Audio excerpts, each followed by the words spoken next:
The Learning Difficulties, Psycholinguistics and New Technologies research group at the University of La Laguna began its work in the early 1990s, and it has centered its research efforts on the areas of specific educational support needs that arise from being gifted, having attention deficit disorder, with or without hyperactivity, or having specific learning difficulties.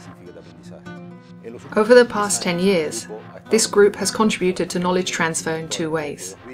Firstly, in educational administration, by working closely with a team of people who were behind the Attention to Diversity Service of the General Directorate of Education Management and Innovation of the Ministry of Education of the Government of the Canary Islands. And our other contribution has been via the private sector through agreements that the Research Results Transfer Office of the University of La Laguna formalized with Canary Island companies. One of our main objectives is to provide answers to a number of questions raised by those in the educational sector. For example, how can we identify children who are particularly gifted, children with attention deficit disorders, or children with specific learning difficulties early on? How many children are identified with these kinds of needs in the autonomous community of the Canary Islands? How can we evaluate creativity in gifted children? Or how does creativity develop during schooling? Or what do professionals and families need to know in order to help those children with special educational needs? Or how can we help improve psychoeducational assessment? Or how can we change the learning paths of children at risk? In short, how can we help teachers during their training in order to provide children with quality instruction and to prevent learning difficulties in the future? Well, in order to answer these questions, the following research results have been obtained. First, we have been able to validate a model for the early identification of intellectual precocity. We now know that in the Canary Islands, approximately 8% of children have been identified with intellectual precocity. Of these, 2% are intellectually gifted, whilst the remainder have special talents. In the case of ADHD, an overall rate of prevalence of 4.9% was found, of which 3.1% belonged to the inattentive subtype, 1.1% were hyperactive, and 0.7% combined. In the case of dyslexia, both in primary education and compulsory secondary education, a rate of prevalence of around 3% was found. Now, early identification protocols of intellectual precocity are being used in classrooms in the first year of primary school in the Canary Islands, as well as protocols that have been validated for the early identification of ADHD and learning difficulties. Instruments have been standardized for the evaluation of both figurative and verbal creativity from the first year of primary education to the fourth year of compulsory secondary education. And now we know how creativity evolves in the primary school pupil population. In addition, we have designed the PROPEDI program. This is a program that includes extracurricular material to stimulate creativity in gifted children. Orientation guides for professionals and families have also been prepared. An assessment model of executive functions has been standardized and meets two objectives: to determine the developmental pattern of these cognitive functions in primary school children, and, at the same time, to provide a reference point for helping to better complete the psychoeducational assessment of children who are identified as having ADHD or dyslexia in the case of impaired development of these functions. Technological applications have been developed for the evaluation of the cognitive processes that intervene in reading and mathematics, and which allows us to detect possible impairments associated with dyslexia and dyscalculia. For reading, we have designed the system called Psycholinguistics, both for children and adolescents. It's a system which has been adapted into the Spanish that's used in other Latin American countries through projects with various universities. This has made it possible to develop cross-cultural studies. In the case of adults, we have also developed the BEDA system in collaboration with the University of Girona, and also the BM-Proma system, that is a multimedia-based battery test for the assessment of cognitive processes in mathematics. What is more, one of our projects has been a pioneering experience in Spain. This is the implementation of the response to intervention model in the schools in the Canary Islands, where a training program for teachers has been piloted and through which it has been possible to modify the learning paths in children who were at risk of developing learning difficulties. This experience was conducted in coordination with the Centre of Teaching and Learning and the Institute of Educational Development, a body that has been supporting the teaching and learning of reading and writing in primary schools in Oregon in the United States. It has provided experience in monitoring the learning processes of students at risk who participate in preventative programs aimed at reducing specific learning difficulties.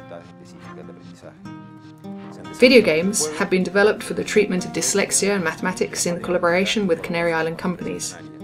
Work is currently in progress with UNESCO on the development and implementation of the XXI protocol for the early assessment of writing by using pencil and paper, a project that's already accessible on its institutional website in the education section. The design of this assessment protocol was presented at the scientific seminar organised by UNESCO and the University of La Laguna at the Le Caro Palace in La Laguna, a seminar which was attended by international experts from many different parts of the world.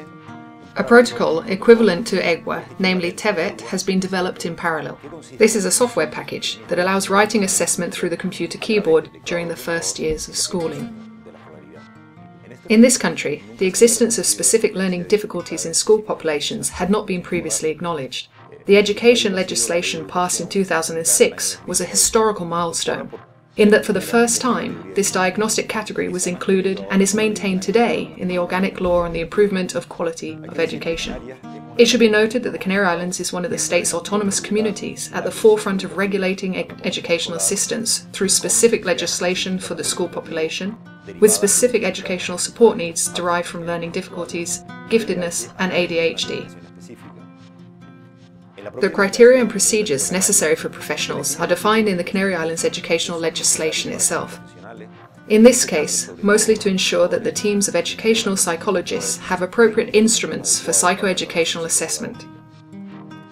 In this context, the role of the teacher working with these populations is extremely important. Therefore, the main objective is the development of technological applications that facilitate teacher training on prevention and instruction in populations at risk of developing learning difficulties. These applications must include training materials with a theoretical basis and which has been previously tested through research carried out with methodological rigour. I think that our research activity is an excellent example of transfer of scientific knowledge into education, since many of the tools and study procedures are currently used by professionals. It's important that education go hand in hand with scientific research, and that the programs that will be implemented in schools undergo investigation to test their effectiveness. It should not be forgotten that the main beneficiaries are the students with learning difficulties, their families, and also the educational administration itself, which of course includes the teachers. In the case of the last group, the University of La Laguna includes in its postgraduate programs specialist degrees designed for this group, which draws on the work that we've carried out. The methodology that we use is quite varied, and isn't too far removed from what we would find in more experimental or basic sciences. There is no doubt that the progress of scientific knowledge and its transfer can be more complex or slower when we talk about education. And we say that this is because everybody has an opinion about education. And it's frequently the case that beliefs and myths about how to teach and how to learn prevail.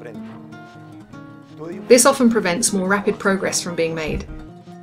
But if we consider that the school is a place where teaching is given to enhance learning, which would be unlikely to take place in a natural and informal way, it's necessary to use experimental methodology that allows us to test the efficiency of teaching methods. This means that quality instruction is only possible if we have previously tested its effectiveness, and that's where the value of research lies, so that teachers can achieve better learning results as times go by. A way to demonstrate the effectiveness of training methods is by using experimental groups who put into practice what the theory itself prescribes, and then to compare the results against control groups who continue to work as they always have done. The main lines of research that are now opening up are the implementation of the response to intervention model. Tackling learning difficulties in the 21st century is a major challenge. The intention is to substitute a wait-to-fail model with a response-to-intervention model that places much more emphasis on prevention and on providing quality instruction based on scientific research itself. Nowadays, one of the main challenges that the research group faces in relation to learning difficulties relates to investigating prevention and the specialized training of teachers working with school populations that are at risk. To this end, ICT applications or tutoring systems on a Moodle platform have been developed, and they have been piloted with teachers in Guatemala, Mexico, Ecuador, and the Canary Islands, all of whom have evaluated this type of training positively. These e-learning systems have been developed on a Moodle platform, and this has led to the development of a specialized degree in reading instruction offered by the University of La Laguna. This is yet another example of the transfer of scientific knowledge into educational practice.